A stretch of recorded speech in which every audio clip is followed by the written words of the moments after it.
এখানে উপস্থিত সমস্ত শিক্ষক শিক্ষিকাদের, এখানে উপস্থিত আমাদের আজকের প্রধান অতিথি আমাদের অভিভাবক, আমাদের দাদা ভাস্কর দা, এখানে উপস্থিত রয়েছেন আমাদের সুজয় দা, রয়েছেন ইন্দ্রদা, রয়েছেন সৈকত দা, সুমন, প্রসাদ দা, সকলকে আমার শ্রদ্ধা ভালোবাসা। আজকে বিশেষ করে আমার কাছে আর দীপঙ্কর দার কাছে আজকে কিন্তু একটা আবেগপূর্ণ ব্যাপার।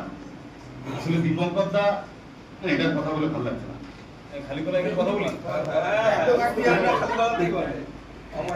আসলে দীপঙ্কর দা আর আমি আজকে এই আয়োজনটা যেটুকু পরিশ্রম করে করতে পেরেছি, সকলে যে উপস্থিত হয়েছেন আর তাদের জন্য সামান্য আয়োজন করতে পেরে যে ভালো লাগাটা আজকে আমি নিচ্ছি, সেটা আপনারা কেউ পাবেন না।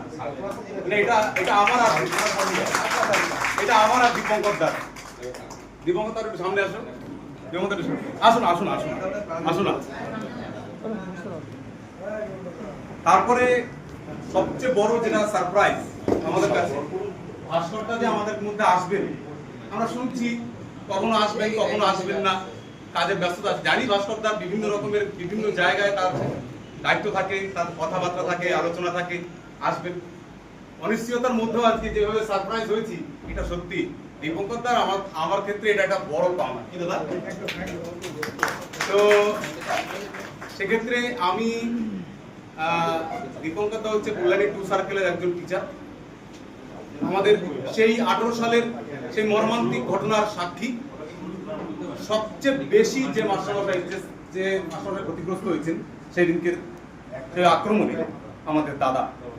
এখনো পর্যন্ত সে তার একটা হাত ঠিক করে তুলতে পারে না, তার বাঁ পা নিয়ে সে ঠিক করে চলতে পারে না, কিন্তু মনে প্রাণে অস্থির হয়েই রয়েছে, এখনো অস্থিরই আছে। আমৃত্যু তিনি অস্থির থাকবেন, এইটুকু আমরা জানি। সাংগঠনিকভাবে তারা সবসময় কাজে থাকে, সবসময় কাজ করে, আমার থেকে অনেক বেশি অ্যাক্টিভ। দাদার কথা আমি বলে দিলাম, কারণ দাদা যেহেতু নিজে বলতে আসছে না। এই ক্ষেত্রে আমি ওটা বন্ধ করে দাও। হ্যাঁ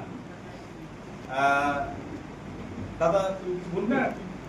আচ্ছা, এইখানে যেটা বলার, যে আজকের এই আয়োজনে মানে যদি কেউ বলে যে চাটা ভালো হয়েছে, যদি কেউ বলে বিস্কুটটা ভালো হয়েছে, যদি কেউ বলে যে রুমটা ভালো হয়েছে, সবটাই কিন্তু আনন্দের ব্যাপার। আর এখানে